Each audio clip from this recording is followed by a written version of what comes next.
தன் நபியையும் அவருடன் ஈமான் கொண்டார்களே அவர்களையும் அந்நாளில் அல்லாஹ் இழிவுபடுத்த மாட்டான். அந்நாளில் ஈடேற்றம் பெற்ற அவர்களுடைய பிரகாசம் ஒளி அவர்களுக்கு முன்னும் அவர்களுடைய வலப்புறத்திலும் விரைந்து கொண்டிருக்கும்.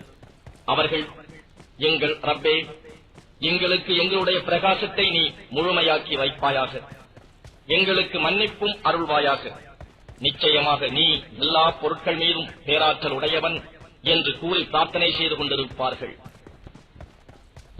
நபியே, நிராகரிப்பவர்களுடனும் நயவஞ்சகர்களுடனும் நீர் போரிட்டு அவர்களிடம் கண்டிப்புடன் இருப்பீராக.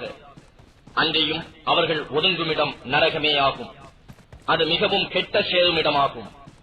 நிராகரிப்பவர்களுக்கு நூஹ் உடைய மனைவியையும் லூத்துடைய மனைவியையும் அல்லாஹ் உதாரணமாக்கி வைக்கிறான்.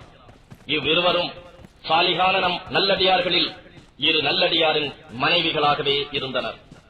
எனினும் இவ்விருவரும் தம் கணவர்களை மோசம் செய்தனர். எனவே அவ்விருவரும் அல்லாஹ் விதித்த வேதனையிலிருந்து எதையும் தடுத்துக் கொள்ள முடியவில்லை. இன்னும் நீங்கள் இருவரும் நரக நெருப்பில் நுழைபவர்களுடனே நுழையுங்கள் என்று இவ்விருவருக்கும் கூறப்பட்டது. மேலும் ஈமான் கொண்டவர்களுக்கு ஃபிர்அவுனின் மனைவியை அல்லாஹ் உதாரணமாக கூறுகிறான். அவர், ரப்பே, எனக்காக உன்னிடத்தில் சொர்க்கத்தில் ஒரு வீட்டை கட்டித் தருவாயாக. இன்னும் ஃபிர்அவுனை விட்டும் அவன் செயல்களை விட்டும் என்னை காப்பாற்றுவாயாக. இன்னும் அநியாயக்கார சமூகத்தாரிடம் இருந்தும் என்னை காப்பாற்றுவாயாக என்று பிரார்த்தித்து கூறினார்.